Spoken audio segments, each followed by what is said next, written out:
बिहार में 20 अगस्त से जमीन के सर्वे का काम शुरू होने वाला है और नीतीश कुमार की सोच है कि जमीन से जुड़े विवादों के निपटारे के लिए यह सर्वे कराना बहुत जरूरी है। सर्वे की तिथि की घोषणा जब से हुई है तब से आम लोगों की चहलकदमी बढ़ गई है और विशेषकर वैसे लोगों को अधिक परेशानी हो रही है जिनके पास पुश्तैनी जमीन का कोई कागज नहीं है। पुश्तैनी जमीन मतलब बाप दादा या परदादा की जमीन का कागज नहीं है जिसके पास, उसकी परेशानी ज्यादा बढ़ गई है। उन जमीन उनकी है, इस बात में कोई दो राय नहीं है, लेकिन उसका कागजात घर में उपलब्ध नहीं है और इस कारण से लोग जो है परेशान हो रहे हैं और ये भी सोच रहे हैं कि कौन कौन सा फॉर्म भरना होगा, कौन से कागजात जरूरी हैं, सर्वे टीम को क्या क्या दिखाना होगा। तो आपको सर्वे से पहले कौन कौन से कागज तैयार रखने हैं, सर्वे के लिए किन कागजों की आवश्यकता होगी, इन सभी मुद्दों पर विस्तार से बात करेंगे और आपको बताएंगे। लेकिन उससे पहले आप हमारा परिचय जान लीजिए। नमस्कार, मेरा नाम वेद प्रकाश है। आप जनता जंक्शन देखना शुरू कर चुके हैं और कैमरे के पीछे हैं विशाल। राजस्व एवं भूमि सुधार विभाग की ओर से और इसको लेकर के ऑनलाइन प्रक्रिया भी शुरू की गई है। इसके लिए वेबसाइट भी उपलब्ध है और मोबाइल के प्ले स्टोर से बिहार सर्वे ट्रैकर नाम से ऐप है, उसको डाउनलोड कर सकते हैं और सेवा का लाभ ऑनलाइन भी ले सकते हैं। सर्वेक्षण की सारी सेवाएं जो हैं वो ऑनलाइन भी उपलब्ध है।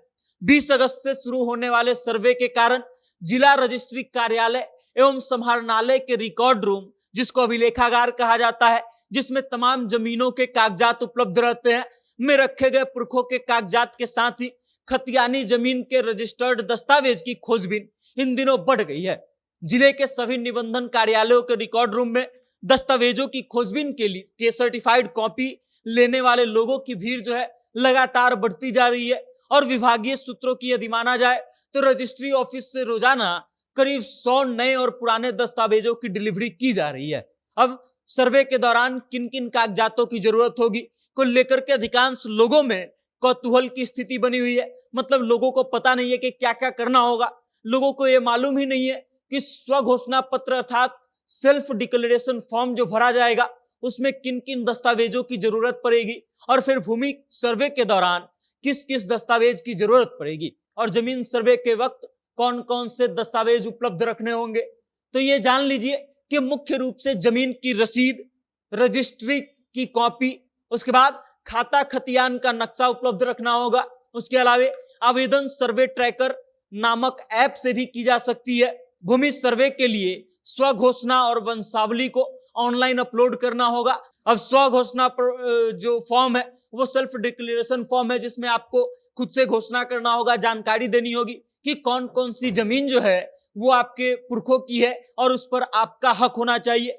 उसके अलावा जमीन का विवरण जो है वो प्रपत्र 2 में भर करके जमा करना है। ऑनलाइन के साथ ही ऑफलाइन आवेदन की भी व्यवस्था है और फॉर्म भरने के दौरान जिन कागजातों की जरूरत पड़ेगी उनमें मृत जामबंदी रैयत की मृत्यु तिथि या मृत्यु प्रमाण पत्र की जरूरत पड़ेगी। अर्थात जिस व्यक्ति के नाम पर जमीन है अगर उसकी मृत्यु हो गई है तो या तो उसकी मृत्यु की तिथि या फिर मृत्यु का प्रमाण पत्र का जरूरत पड़ेगा। उसके अलावा जामबंदी संख्या की विवरणी चाहिए, मालगुजारी रसीद संख्या चाहिए जो वर्ष के साथ होना चाहिए। उसके अलावा खतियान का नकल अगर उपलब्ध हो तो वो भी चाहिए। उसके बाद जिस भूमि पर आप दावा कर रहे हैं उस भूमि से संबंधित दस्तावेज की विवरणी चाहिए। अगर किसी न्यायालय का आदेश है तो आदेश की कॉपी भी आपको ओरिजिनल कॉपी जमा करानी होगी।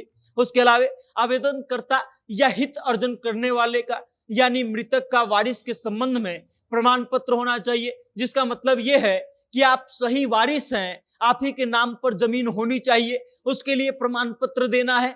उसके अलावा आवेदनकर्ता के आधार कार्ड की फोटोकॉपी, आवेदक के वोटर आईडी कार्ड की फोटोकॉपी इत्यादि तमाम कागजात जो हैं आपको उपलब्ध रखनी है। उसके अलावा ये जो प्रक्रिया है ये जमीन छीनने की प्रक्रिया नहीं है, कहीं कोई झोल झाल नहीं होगा। इसमें जो झोल झाल अभी तक था उसको समाप्त कर दिया जाए, इसलिए सरकार ये काम कर रही है। जो जमीन आपकी है वो आप ही का बनकर के रहे, इसके लिए ये काम किया जा रहा है। इसके अलावा ये भी है कि एक तो जो जमीन सही है वो सही व्यक्ति के पास चली जाए, उसके साथ ही जो जमीन का विवाद आता है उस विवाद को खत्म कर दिया जाए। इस कारण से भी ये सभी काम किए जा रहे हैं। ये तो हो गई सर्वे से संबंधित जानकारी।